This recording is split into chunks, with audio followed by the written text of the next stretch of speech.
Hey guys, in this Hogwarts Legacy video, I'm going to show you my defense against the Dark Arts build. This is a build that you will absolutely want to have when fighting against Dark Wizards, which seem to be the main enemies of the game.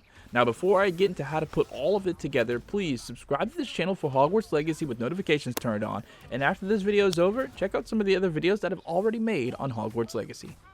Alright, so firstly, to put this build together, you will need the ability to enhance your own gear, so progress your game to the point where you have the quest, the elf, the knapsack, and the loom. In this quest, you're given the ability to rescue and care for magical creatures, and are given access to the enchanted loom, a magical device that allows you to upgrade and enhance your gear freely, provided that you have all the necessary tools. Once you have the loom, the next thing you will need is the trait Protego Shielding. This trait decreases your damage taken from Dark Wizards. The way that you get this trait is tied into a combat challenge in the game. If you defeat enough Dark Wizards, this trait will unlock for you. To get Protego Shielding 1, you'll have to defeat a total of 70 Dark Wizards. When you defeat 10 and then 20, you get a couple of costume styles, and then defeating 40 more Dark Wizards gets you Protego 1. You can then head to the room requirement and put that trait on certain gear items. To get Protego 2, you'll need to defeat 70 more wizards after the first 70, and to get Protego 3, you'll need to take out 100 more dark wizards after that. To put Protego Shielding 1 on your clothing, you'll need 1 Puffskein fur. Puffskeins are the easiest of magical creatures to rescue with your knapsack. Simply head to one of their mini dens all over the world map, rescue one with a knapsack, and then release it into your vivarium in the room of requirement. Show them the proper care and they'll give you their fur. They only give you 3 fur per Puffskein, so just starting out, I'd collect about 5 or 6 Puffskeins so you can quickly get all the fur you'll need to enhance all of your clothing.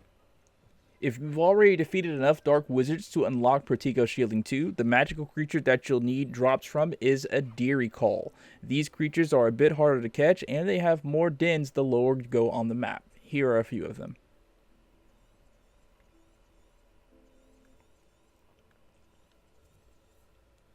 And for Protego 3, the final version of this trait, you'll need Kneazle fur. Kneazles are perhaps the second easiest magical creature to rescue in the game. Here are a couple spots for easy Kneazle farming. Now, Protego Shielding is not the only trait this build calls for. Dark Wizards will always carry a wand, so having a strong Expelliarmus spell is also necessary. The trait associated with Expelliarmus is called Disarming, which actually increases the damage of the spell. To get the disarming trait is a bit easier. All you have to do is search chests at bandit camps. There's usually only one of these trait chests at bandit camps. They look a bit different than the other chests, and when you open them, you get a random trait. It doesn't matter the level. You could open one of these chests at the start of the game and get a 3rd level trait. Now, because these chests are random, it could take a while to get disarming or any trait you're specifically looking for. And by the way, you get red, blue, and yellow traits from bandit camps. All green traits come from challenges. Now, you don't have to attack bandit camps all over the map to search for this trait. All you need is one bandit camp. Clear the camp, save your game at the camp in front of the trait chest, and then check the chest. If it's not the trait that you want, simply load up the game that you just saved and check the chest again. You can do this an unlimited amount of times. Small bandit camps will usually yield level 1 or 2 traits, while bigger camps have a better chance of giving higher level traits.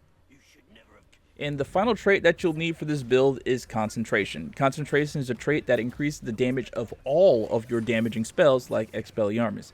This is a trait that you can get from a bandit camp. For my fully upgraded defense against the Dark Arts gear, I have 2 pieces with Protego 3, 2 pieces with Concentration 3, and the last 2 with Disarming 3. Now, I've not read anywhere that traits do not stack, so if they do not and I find out later, I'll make an updated guide for this build, but for now, I'm assuming that they do stack. Next are my spells. Now, obviously, because of the Disarming 3 trait, Expelliarmus has to be my first spell, but after that, I use another damaging spell, Defendo, to make full use of the Concentration trait. Then there's Transformation for my control spell, and finally Descendo for my force spell. Dark Wizards usually come with Protego Shielding of all types and colors, so it's good to have at least one spell that can break each type of shield. Specific talents that go along with this sort of build are Descendo Mastery, a talent that sends out a shockwave from slammed enemies. Transformation Mastery, talent that turns all transformed enemies into explosive barrels. Then there's Basic Cast Mastery, an ability that reduces spell cooldowns with basic cast. Protego Expertise, a skill that sends projectiles out whenever you hit a perfect Protego block. And then Protego Mastery, an ability that sends out a damaging blast whenever you block with Protego. Alright, and that's going to be it for this build. Enjoy it. I know I do. It's so much fun running into bandit camps and destroying them and taking this build on quest where I know there are going to be a lot of Dark Wizards. If you have any questions about this build or anything else Hogwarts Legacy related, please drop them down in the comments. My name is Vinus SGN. Thank you guys so much for watching.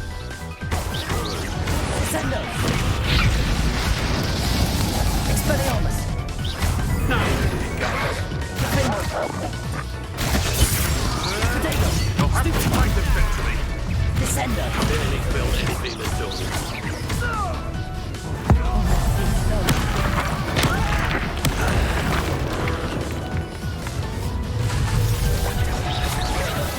Let's see you survive that heat.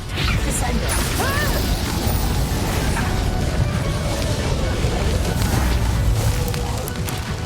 Expelliarmus. Give me Descender.